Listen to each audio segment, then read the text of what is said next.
धूलिसात है पाकिस्तान रो स्वप्न आउ क्षणिक चूरमार है बांग्लादेश बड़ बाहस्फोट। हाँ दर्शक बंधु 2025 आईसीसी चैंपियंस ट्रॉफी कांदी कांदी विदाय नहीं पाकिस्तान और बांग्लादेश। टूर्नामेंट आरंभ पूर्वर यही माने कहते जे आम दल को विश्वर समस्ते डरती।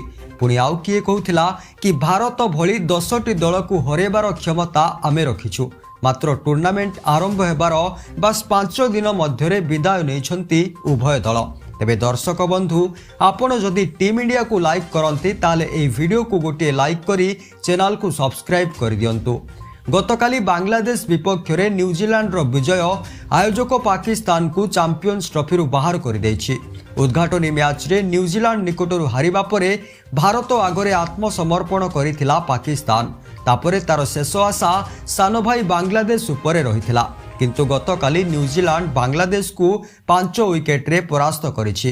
कही रखुचु जे भारत विपक्ष पराजय परे पाकिस्तान रो विदा हेबा एक प्रकार निश्चित हो जाइथिला। आउ वर्तमान भारत एवं न्यूजीलैंड सेमीफाइनल रे प्रवेश करिसंती। एबे ग्रुप बी रु सेमीफाइनालिस्ट चूड़ांत हेले मार्च 4 तारिख रे सेमीफाइनल मैच खेला जिवो।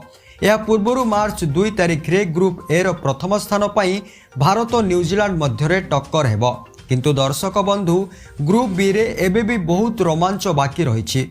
ऑस्ट्रेलिया और दक्षिण आफ्रिका सेमानंकर प्रथम मैच जीतिथिला बेले एपर्यंत केही सेमीफाइनल रे निज स्थान सुरक्षित करिनाहांती। एहीपरि प्रतिदिन भारतीय क्रिकेट दलर सविशेष खबर जानिबा पाई वीडियो को लाइक एवं चैनल को सब्सक्राइब करंतु।